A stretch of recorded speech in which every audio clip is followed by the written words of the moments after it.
Well, what people don't understand is Danny Tanner was acting.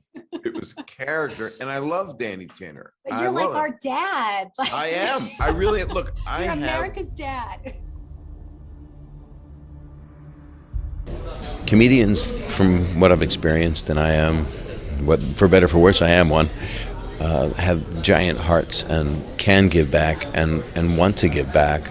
So there's a bittersweetness that happens with these events, and of course we're trying to help cure a disease. So all of these things they're very emotional, and so when comedians come and give of their time, it's a lot of love that connects them to this.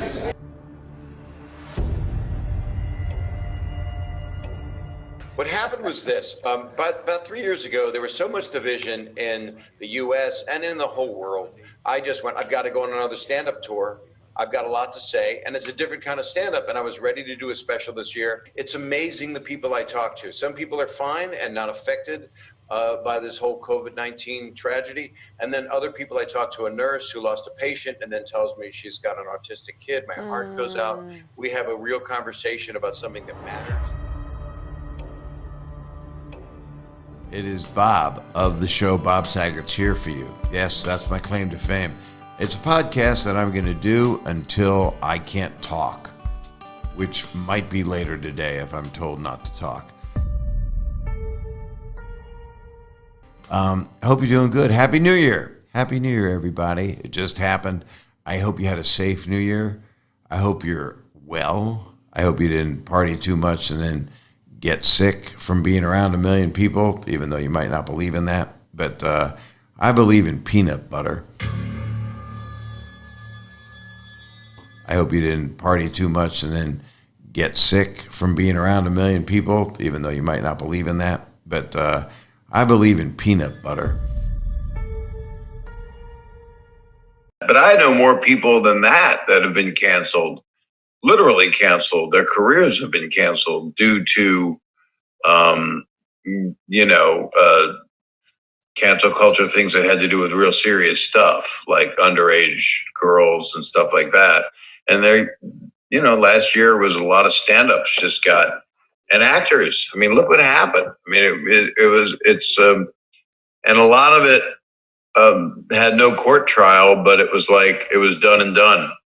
Twitter can destroy you. You can destroy yourself on Twitter. It's just so great to hear people laugh again. And I try not to choose political sides. I mean, some people go, well, that's because you are an R-rated comedian. I don't know. I think I'm like a PG-19 right now. I'm going to be in, I'm going to Orlando, and then I'm going to come right to Jacksonville. I think it's my third time in Jacksonville in about a year, because it's, we comedians have to go where the comedy was allowed. And I've had great times in Florida, and I'm going back. I think what might surprise people the most when they come to see the show is what's really a result of COVID, because you are over all the anger and negativity these days. I'm done. And I'm 65. So we're in the same marketplace and in age, kind of. I'm older than you, I think.